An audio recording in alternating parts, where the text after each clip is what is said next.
Hello,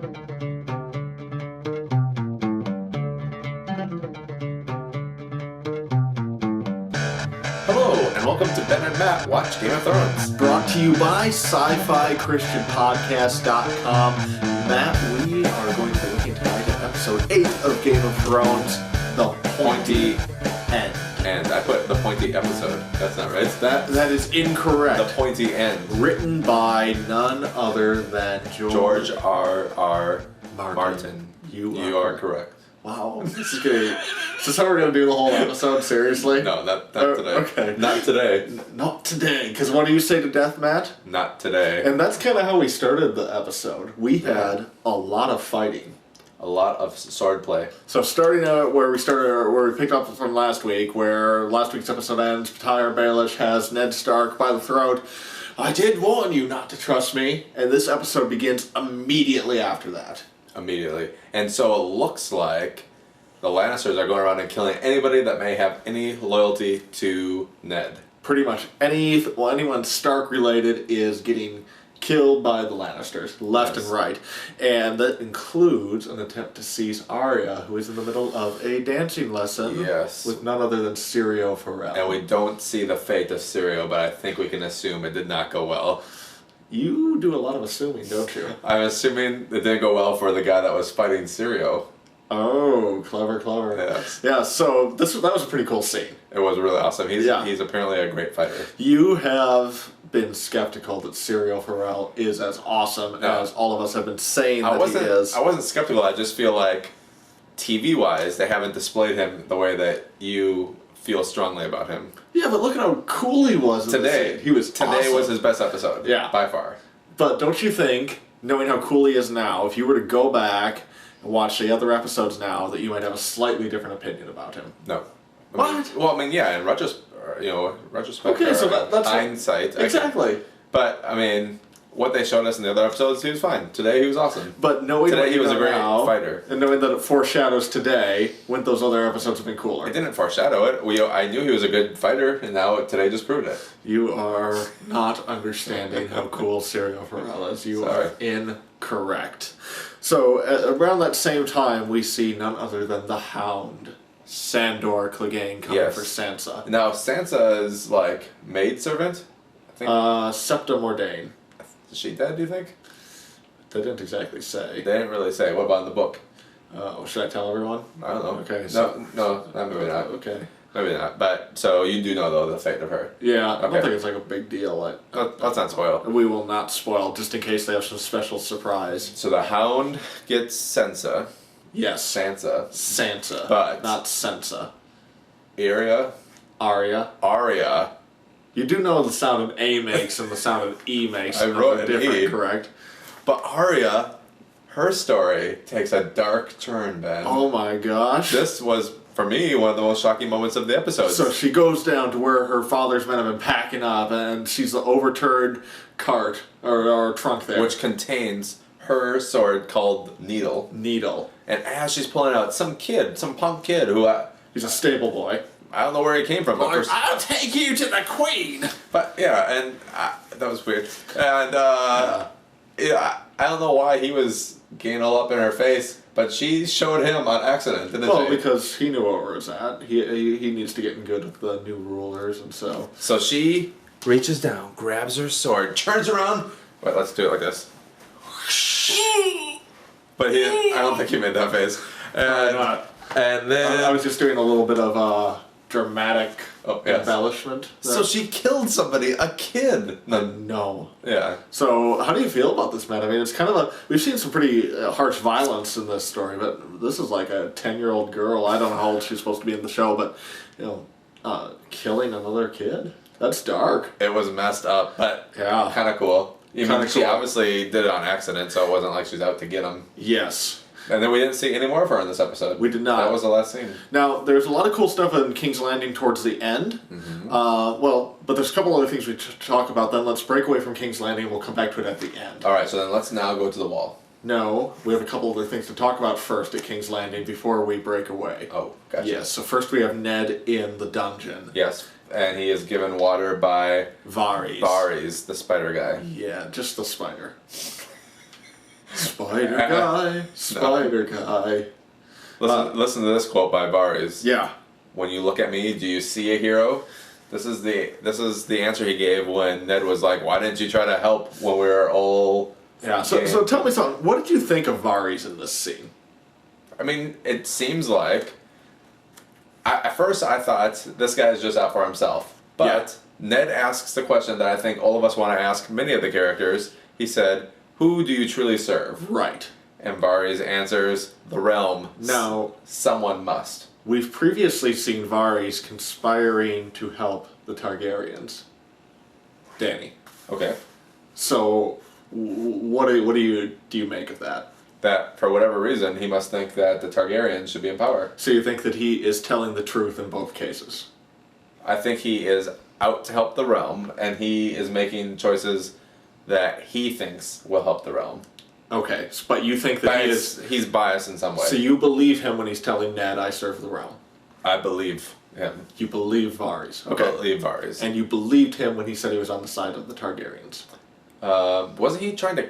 Oh wait, he was walking through the dungeon with somebody. Okay, and well, not necessarily because he was talking to somebody else, so he might need to have been lying to that character. Yeah. So I'm not telling you he is. I'm just saying that again, it's a complex series, a lot of unreliable characters. So just be thinking through things before you believe it hook, line, and sinker. Okay. So, but I do believe that when he says that he serves the realm ultimately. I think that must be true. What did you think about what he said to I almost said Matt instead of Ned, but no, no. There. So Ned's talking about how I went and told the Queen to try and save the kids, and he said, "Your mercy killed the king." Yes, I mean it seems to be true because he said, "Yeah, it wasn't the wine, it wasn't the boar." Yep. So, I mean, what if let's look at this scenario. What if Ned had told the king ahead of time? What then? Joffrey dies, Tommen dies, Myrcella dies, Cersei dies. And King would be alive and not gored. Yes. So, or even if he's gored, Joffrey and the Lannisters certainly aren't in power at that point. So it seems like, in that case, Spider is telling the truth. Yeah.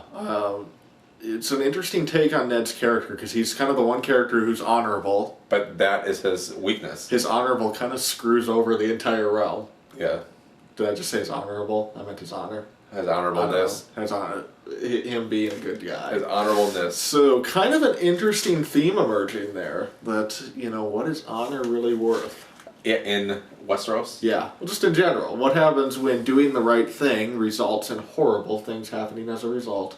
Where, meanwhile, you see somebody like Tyrion, who does not always do the right thing, but it seems like he survives. He survives, and in some ways, it seems like he's helpful to people. Definitely. So, interesting question, and a good one to ponder in the series. Ponder. Last scene in King's Landing we should talk about before we move on and come back later is Sansa is brought before Queen Cersei and the small council, and they kind of manipulate her quite a bit. Yep, into sending out a letter to her family. Yes. To say that her dad is a traitor, and that they should come to King's Landing not to fight, but to bow the knee to Joffrey. Now, we cut away to Winterfell at this point, and we see Robb receiving this letter, and he says, "Okay, I'll go to King's Landing, but not alone." No, he's taking the banners. Well, kinda. The banners are going with them. Do you know what that means, Matt? The banners are the people that swore an oath to the Starks. Kinda. So basically, he said he's going to call the banners. He didn't say pack the banners and take them with me. So the banners are like the flags, though, right? Kind of. It's just like when he says I'm going to call the banners, he just means that he's going to summon all the people who are sworn to House Stark. The oath makers. I don't think that's an actual phrase. So, but basically, when he calls for the banners, he's calling for those that are joining with him in the fight. Yes, I think that would be. So I got a it. Good way. They're like soldiers with flags. Yeah. Well. Are they just going to fight with their banners? Soldiers with legs? No, flags. Oh, I thought you said legs. I was like, So are they just going to fight with their banners? Like, first they're carrying them, and then they're like, hopa, hopa. I think that would probably not be the best strategy. And I think that will probably not be what happens. Okay. Spoiler. Spoiler alert. Spoiler alert. Robb Stark's army will be armed with more than banners. Okay. Yeah, so a little spoiler there for you. Okay. Right. But he calls his banners, and they all show up at Winterfell, all the lords, and it does not go well at first. Well, one bearded banner, The great John Umber. he really wants to lead the pack, Yeah. but Rob has somebody else in mind. Yes. And when he starts getting all, this is the bearded guy. He's like, Oh, you're so green, you piss grass. Oh, that's what he meant by that. Okay. I didn't really understand what he said because of his accent. Yeah. But then the wolf, The dire wolf. the dire wolf, Grey Wind. he's like, rah, rah, and he Well, jumps on him, first John Umber bears his sword in front of Rob. which is against the rules because he's Lord right now. Yes, Okay. it is death to bear steel in front of your lord. Oh, I didn't know that. Yeah. Okay. So he doesn't sick his dire wolf on him. The dire wolves are awesome. They know Yeah. what to do. And he goes and bites off 2 fingers, and then And then they Rob. all strangely start laughing together. Okay, but so Rob says, it's death to bear your steel in front of your lord, but surely you were just intending to cut my meat. So he's giving him a way out. And he's basically saying, you either need to tell me that you didn't actually mean what you just did, or I'm gonna kill you. And then he says his meat is... Your meat is very tough, my lord. And then they all laugh. And Yeah. he has 2 missing fingers. Yeah, it's a brilliant move by Rob, because what he's basically saying is, I could kill you, your life is mine, and I'm giving you a second chance to be loyal to me, and if you don't take it, you're gonna die. Okay. It's brilliant. That is. Good job, Rob. Good job, Rob. Elsewhere in Winterfell, we see Bran out praying to the Godswood tree. The tree. Yes, and Which speaks through wind and leaves. kinda, and he is speaking to Asha, Also the slave. kind of The wildling. prisoner, yeah. And she says something very interesting about Rob summoning this army. Yes, she says all of his banners should go north, not They're south. marching the wrong way. Yes, because north, as we know, are the others. Yeah. The White Walkers. Should we cut to the wall? And we'll get back to Rob in a little bit. We're going to have to bounce around a bit. We can't go Because the purely- whole episode really bounced around. Yeah, it's too intertwined this week to go just by geography. Okay. So up at the wall, we find out that Asha might have good reason to be a little bit concerned about the White Walkers. So last week we had seen A hand, a hand. yes. And Much like this one, except detached. Yes, Ghost found it. Ah. So we found where the body that it is supposed to be attached to was. Yeah, they found a couple bodies, and they brought those bodies back to the castle. But Sam wisely noticed they don't smell like dead people. They do not. They smell like alive people. Now, we got some more development with the bodies, but before that happens, Jon gets into a bit of a fight with Alliser Thorne, because he's received word that Ned is apparently a traitor, and so he pulls a knife on Alliser Thorne and is confined to his quarters. Well, because Alistair Thorne says you are... A traitor's bastard. And so they kind of go after each other. Yeah. And Lord Commander Mormont is not happy about this. Nope, he puts him in his room and Yeah. tells him not to leave. So Jon is in there with Ghost, The direwolf. and Ghost starts freaking out. And leads John down the hall, essentially, to To a different room that Lord belongs Commander to... Mormont's chambers. And, Guess what, Matt? well, one of those dead guys is not so dead. He's up and walking around And he with is trying... blue eyes. I didn't notice the blue eyes, but one of the characters mentioned blue eyes. So, And what do blue eyes mean, based on your vast knowledge of this series? blue eyes means you should be dead, but you're not. So the White Walkers. White Walkers. So what I think... Do you remember in the first scene of the Yes. series, they had very blue eyes? I don't That's remember all I'm that getting scene. at. No, I don't remember Okay. that scene. I remember the scene where they were, but I didn't remember their eyes because I Yeah. was too busy shutting my own eyes because all of the the blood, grotesqueness yeah. of that So- first scene. Very blue eyes, a sign of White Walkers. So they actually, the White Walkers turn other dead people into White Walkers? That would seem to be the case. Zombies in Westeros? Pretty Awesome. cool. Yeah.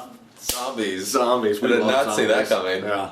So that's going to make you pretty So excited. that's where the White Walkers come from. They Yes. make other people into themselves. Yeah, I mean, we don't really know their origin story at this point, but it's like even in that first scene in the show, Yeah. there was somebody whose body was like pinned to a tree, Okay. and then he becomes a White Walker. We And saw that in the first At first, episode? it's just a dead body. It wouldn't be entirely clear that it wasn't a White Walker all along, but now going back to that scene, you can understand that that was a dead body that turned into a White Walker. No, what? Okay, I'll have to go back and watch the pilot episode. Just go back over. and watch the first 5 minutes of the pilot, and you'll understand what I'm talking about. All right, interesting. We'll do that. So, Yes. Looks like the only way to beat them is fire. Fire! And John burns his own hand throwing a lantern, and goodbye, zombie. Now, very interesting, and I'm not going to say anything more about this because I don't even know all the details yet at the point the books are at. But the book series is not called Game of Thrones. It is called A Song of Ice and Fire. And so we see that the White Walkers are made of ice and they are killed by fire. Could there be a clue there? Yes, they melt. I don't think they melt. Oh. I think they burn. Burned. Where did you get that they melt? Because ice melts, and they're made of ice. Well, I don't think they're made of ice. They're born out of the ice. They live under ice for thousands of years. That's what we heard tonight. Yeah. So maybe these themes of ice and fire seem to continually emerge throughout this series. Yes, and burning defeats the zombies. Yes. Just like in real life. Yeah, so if you come across a zombie, burn it. Yes. That's your recommendation. So that was pretty interesting. Over at the wall. But you know who I want to talk about? Who do you want to talk about? Tyrion. Oh yeah. He's awesome. So Tyrion and Bronn have left the Vale of Arryn. Finally. They are strolling through the mountains in the Vale, and they are attacked by some clansmen. The Stone Crows. Not like KKK clansmen. Is that what they're called? Stone Crows? I think it was Storm Crow. I don't know. Stone Crows. Stone. Yeah, one of the clans. They look like Vikings to me. Kinda. Shagar, son of Dolph, is there. So they're gonna kill them. It's certain. Yep. But Tyrion weasels his way out of it again. And I wrote a note about this. Okay. Tyrion is a genius! Explanation point. That is an incredible note.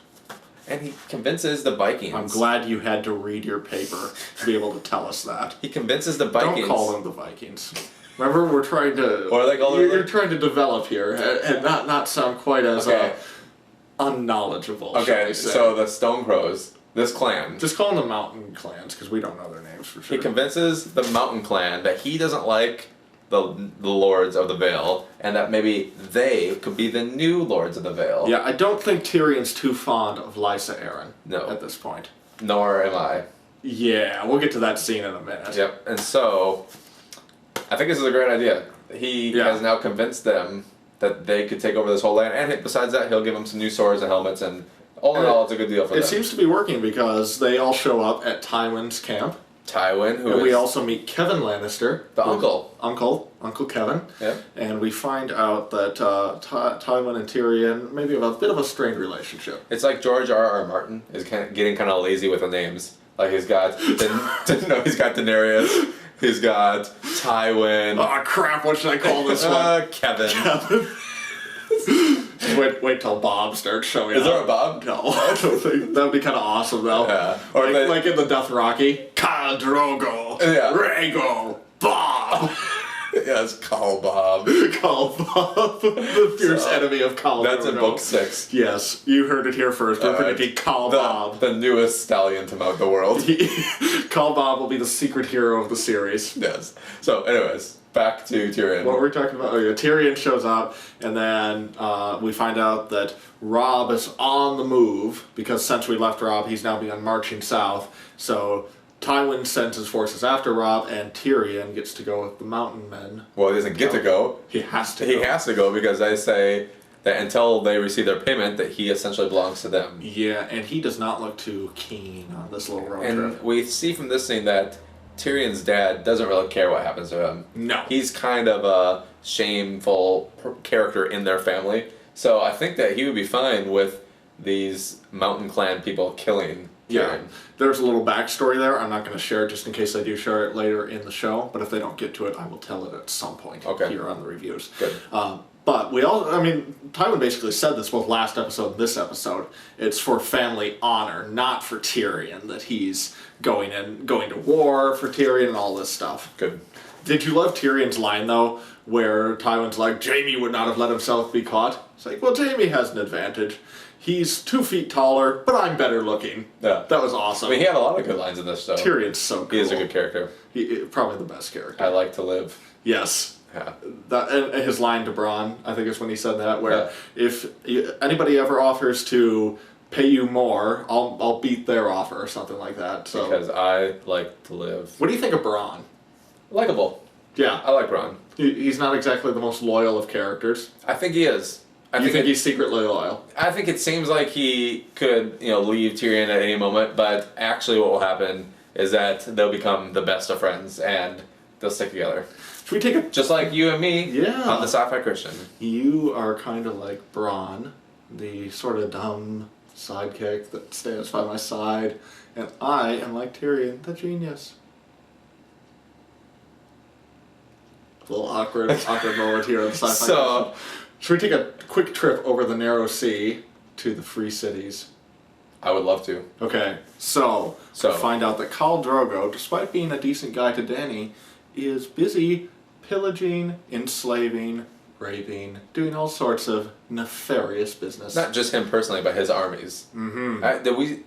Does he stop raping people now that he is married? I don't know. Because we haven't seen him rape anybody recently.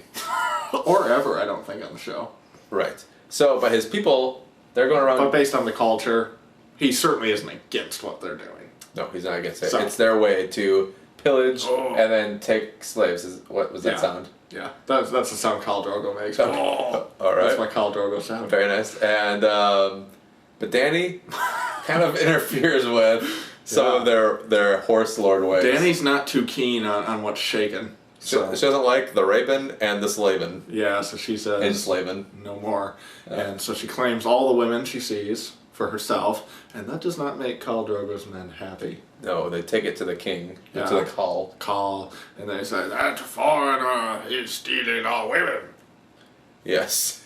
And the guy that is one of Khal Drogo's soldiers gets really heated and actually spits at the feet of the great Khal Drogo because he says... More than that. Well, wait. Okay. At that point, tempers flare, they're face to face, and he sticks his knife right into his shoulder. Yeah. And then Khal Drogo proceeds to pretty much rip out his tongue. It was disgusting. This was like your favorite scene in the episode, wasn't it, Matt? No, I don't like this kind of stuff. It was really bad. Whoosh, and then and it just throws in his pile of other body parts. So you learned a couple new moves. Well, it might come in handy. Moves I can use when carrying a banner. Yeah. That's going to be a pretty sharp banner to do that. I'll use the pointy end. Ooh, good idea. But then we find out that Khal Drogo, Matt, has been injured in this little fight. Well, barely injured. He got his shoulders cut, and now they're going to use like a witch healer. Mira Mazdul. Oh, she must be important since you know her name. I do know her name. So she's one of the slaves that was almost raped. Dany has now had her try to heal Khal Drogo, and I'm assuming it's going to work out pretty well. We'll see. Since you know her name. We'll see. Check back next week to see, does Mira Mazdul actually heal Khal Drogo? Maybe this whole arm will fall off. Maybe. Well, it was its shoulder that got cut. It could...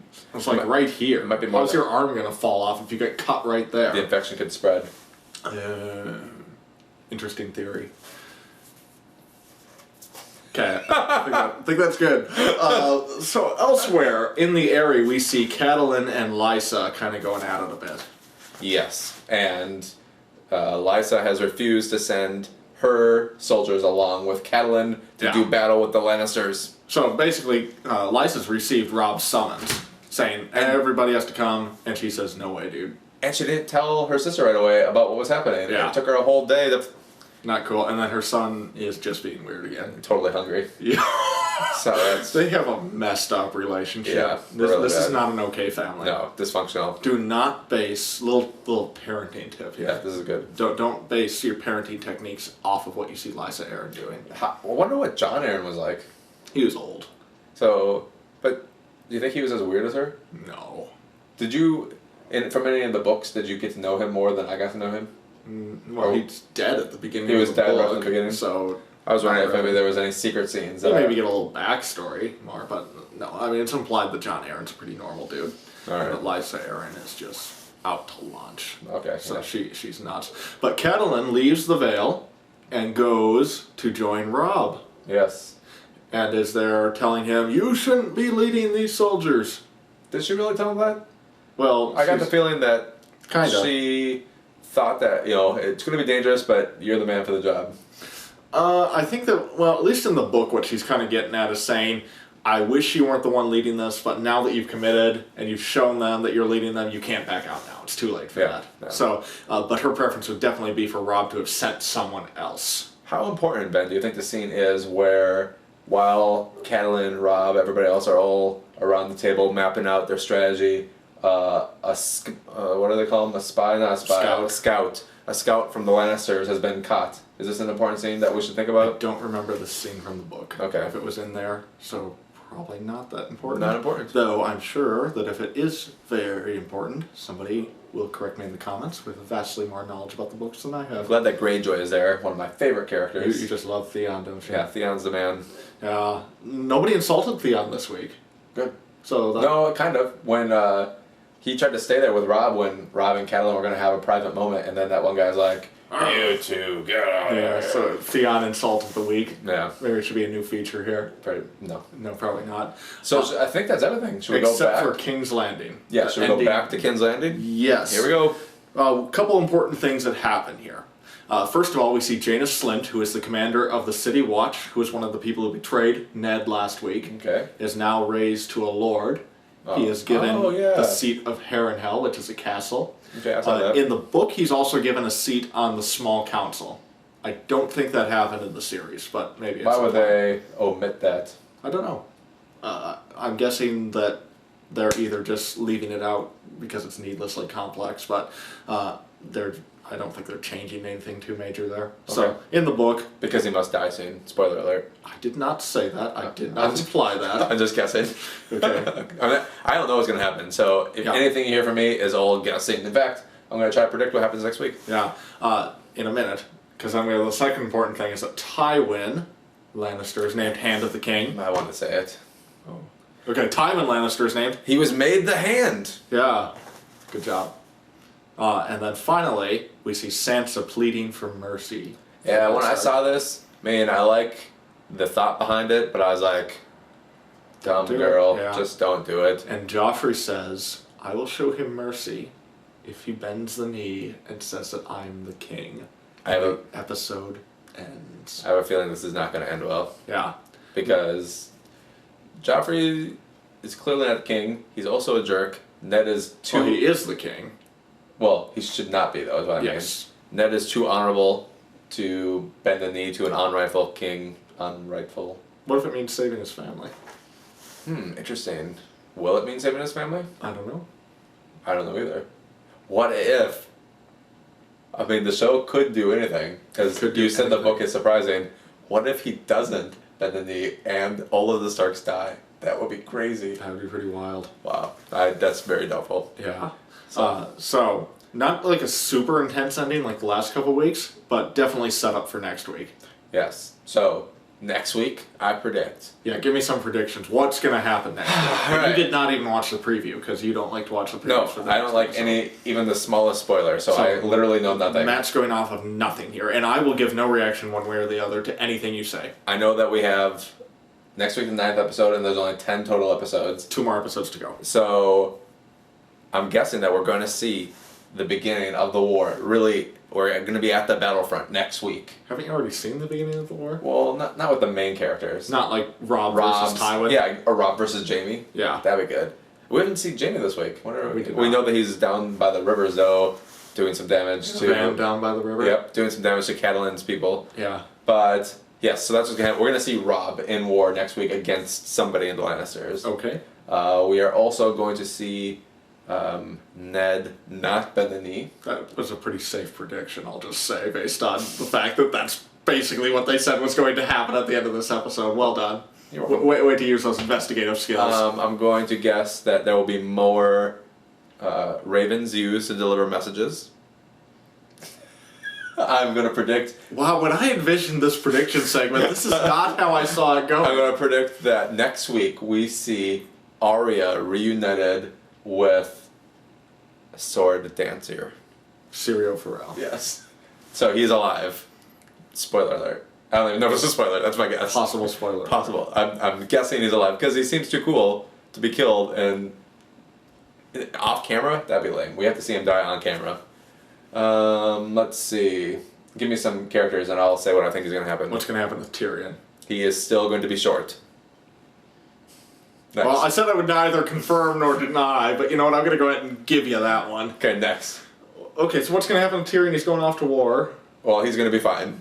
Okay. he's going to help the mountain people, and they're going to become great Lannister warriors. What happens with Daenerys and Khal Drogo Next week? Oh, you know what would be awesome to see? Is if these three camps all converge. So right as Khal Drogo takes his horse people to go take the Iron Chair, all of a sudden, maybe they'll like all end up in the same place. So what if this, oh my gosh, so next week's episode could end with Drogo, Robb, and then let's just say Tywin Lannister, and they're all staring each other down. Let's say Jaime, because I like him better. And that's how it ends. And then we go to the 10th episode, the finale. This could be pretty awesome. That could be awesome. What happens up on the wall? I predict that one of the characters falls off the side. Okay, well, I think that's good for our predictions segment tonight. Yep. What did you think of the episode overall, Matt? Great episode. Not as good as last week, but still good. No, in some ways, I agree with you. Not as good as the last couple weeks, mostly because it's setting up the last couple episodes. And we've talked about this on the Sci-Fi Christian, but this often happens on episodes leading up to a great finale. Yeah. They have to put the pieces into place, so I'm okay with that. That was very much this episode. Yeah. Not tons and tons of action outside of the beginning. However, one thing I did like about this episode compared to all the others is George R. R. Martin was writing it, and I felt like he did a better job, for obvious reasons, with kind of catching the essence of a scene. Like taking it, what was maybe a 10-page scene in the book, bringing it down to 30 seconds, and really pulling it off. For example, the scene with Robb and Great John Umber, where Grey Wind bites off his fingers. Yeah. Huge long scene in the book. I felt like he really caught the essence of it better than maybe some of the other episodes have done in the past. Good. So, really enjoyed George R. R. Martin's writing. Do you know, does he write any more episodes coming up here? Not in this season, but I know that he is writing episode 9 of next season. Oh my gosh. Which I will simply say one word, and it will not give away anything to those of you who don't know the story, but those of you who do. The scene he is writing involves Blackwater. So, which will be really cool if you know the books. Have you heard at all when we'll have season 2 begin? No. Oh man, I don't want to wait a year, Ben. I know. Are we going to have to wait a year? Probably. But we'll get the DVDs and watch them again. That's not going to be as good because I'll have already seen them. Yeah, but there's a lot of stuff, I guarantee, especially in the early episodes where you were just trying to you know, tread water, basically. Yeah. You could benefit a lot from rewatching those episodes. You know what? This is what I'm going to do, and maybe you out there, if you have, if you've never read the books, and you're watching along with me as a brand new viewer, I'm going to actually listen to the audiobook over. But you're just going to listen to the first one. Huh? Yeah, exactly. Only the first book after this season ends. Yeah. So I would invite you to either read or listen to the audiobook with me. Yeah. Then next year we can be really prepared. Exactly. You'll be even more prepared than you were this year. How about that? Yes. Well, Ben, I think that's all from here. I think that's all from here. Great episode. Can't wait for next week. Some awesome stuff's going to happen in the next 2 weeks. I'm Matt Anderson. I am Ben DeBono. With Semi Christians, signing off.